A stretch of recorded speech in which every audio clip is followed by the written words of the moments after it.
Hello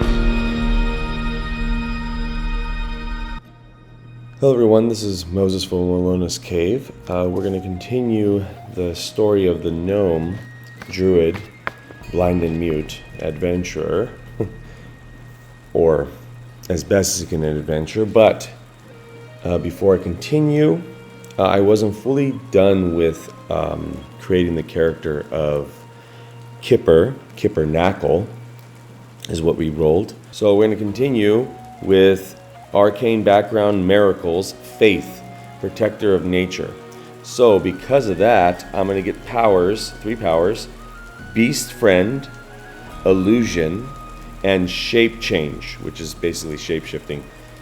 Beast Friend is I can befriend a beast or tell them what to do or things like that. They'll obey my commands. Depends on how many raises you get, they'll do even more, etc.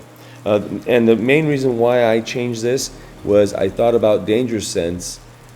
I do not want Kipper to get involved in any confrontation. No one really does except the barbarian or something like that, like Gorm. But other than that, I want him to be hidden. I want him to attack. If he has to attack, it's always at a surprise, things like that. He's blind and mute. There's many things he can do. But fighting is not going to be his skill, his forte.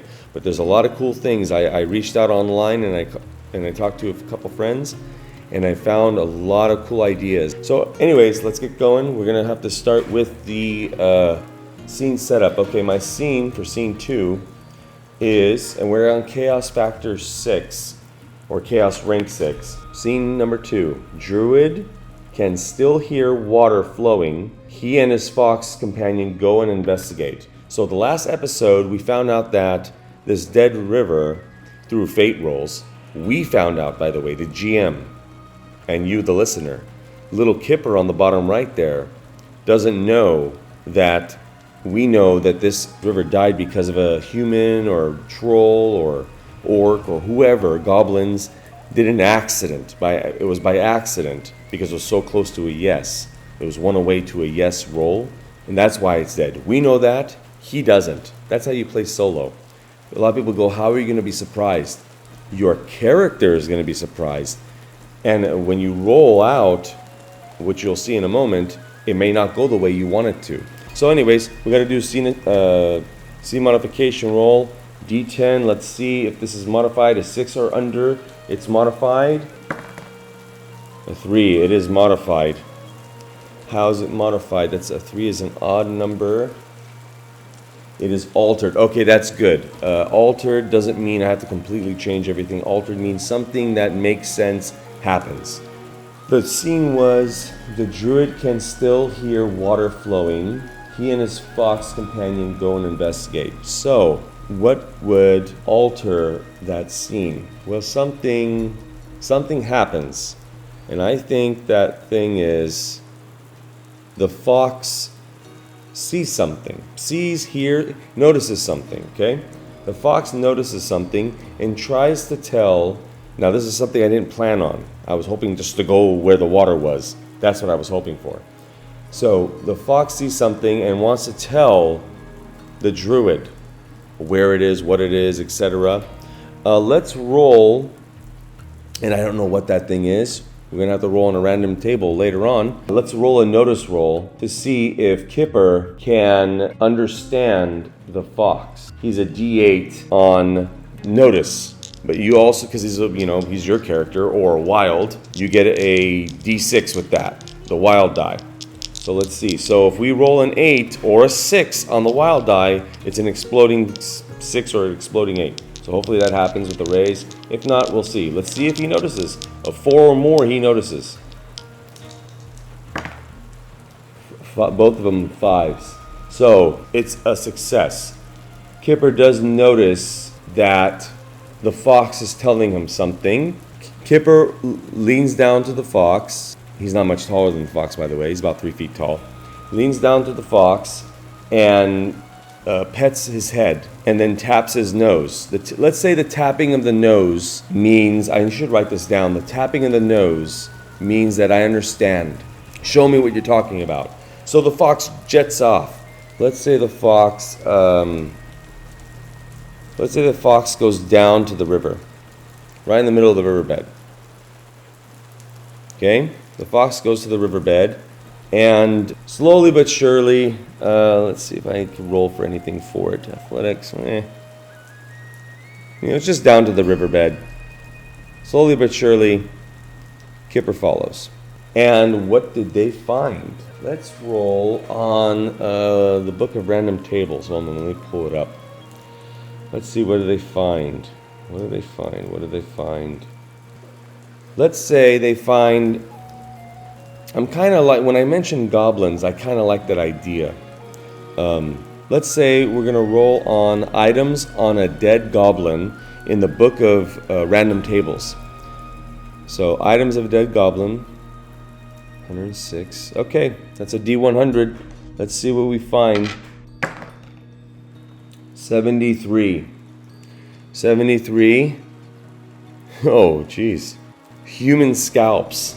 This is taking a turn. Okay, well, it is what it is. I mean, in solo play, if you don't like that roll, you can roll something else. Okay, human scalps, 1d8. There's 2 human scalps. So 2 human scalps is what they find. Let me write that down. Kipper is blind. So let's see if Kipper can use common knowledge, and if he rolls a 4 or more, he recognizes that this is a scalp of a human, and then there's 2 of them. His common knowledge is a D8 plus a wild die of 6. There we go. 4. He just made it a success. So he does recognize that this is a human scalp and that there's 2 of them. So Kipper leans down, grabs the scalps off the floor. The fox is just circling around, excited that he could help his gnome master. Then Kipper feels the hair follicles and the skin underneath. He puts the scalp up to his nose, not too close, because he's a little scared, because he's not too sure what this is, and he starts smelling. He started smelling a certain scent he remembered from long ago, certain perfumes and colognes and fragrances that humans usually use on their hair, on their face, etc. He could smell this on it. But he knows that those type of fragrances dissipate very quickly, let's say within a week.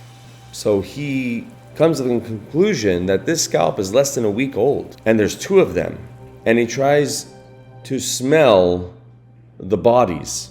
Are the bodies dead? Are the bodies still around, or are there, humans basically running away with no hair on their head or skin? Oh, jeez. Of course, the gnome story has to be the gruesome story out of all the episodes I've done so far.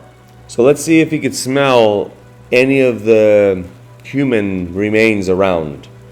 Since his sense of hearing and his sense of smell are so heightened because he's been blind for so long, blind and mute. The other senses are amplified in this little gnome, Kipper. So let's see. So he's a D8 plus a D6 wild. Let's see if he can smell the bodies around this location. 5, success. So he could smell the bodies in this location, but so what he's basically doing is he's smelling the same scent, the same cologne, the same perfume, the same fragrance. He's smelling it elsewhere. So let's go to the fate chart. Let's go to ask if these bodies are close by. Chaos rank 6. So I'm just going to put it at 50-50. 65 or less is a yes. 28. Now, is that an extreme yes? No. So the bodies are close by. So now we know the bodies are close by. Let's ask another question, or not even a question. Let's get some randomness on here. So let's see what caused there to be 2 bodies. Now we don't know if the bodies are passed on or not, but I want to know some randomness. I want to know, this is also in the Mythic book, randomness tables, an action and a subject. I want to know what happened here. Why are these scalps here? Now, I'm going to know, the gnome isn't going to know. Okay, so the action, D100, here we go. The action of 97, transform, that's odd. That's really odd. Transform, here we go, subject, transform, D100, 41. Transform, advice. Transform, advice. I think these two humans were tricked. Transforming advice. They were given advice that there was some reason to go to this mountain, this Demel's mountain range, specifically this valley. Maybe they're the humans that long ago caused a problem and they were still around and they got caught or something happened. But these two humans maybe were advised to come here, but when they got here, it was a trick, being transformed. It was a trick. They were lied to. So the humans were lied to and came here. And then when they got here, they got ambushed. So there's not much more we can do. Kipper puts the scalps in his rucksack on his back, waves on to the fox, basically signifying, let's go. Kipper can hear, let's go back to the scene setup, Kipper can hear the flowing water. He can still hear flowing water. And he still wants to investigate that.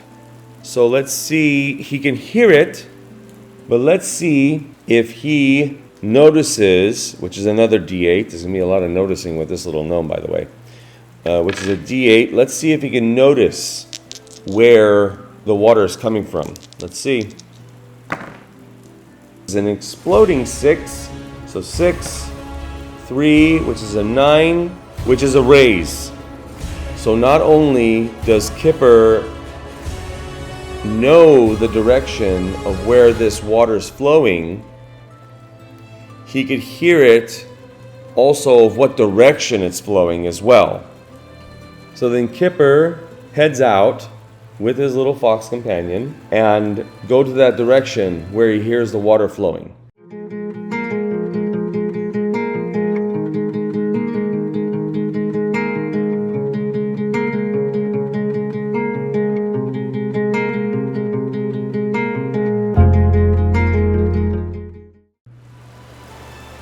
Okay, now we're in the new scene here.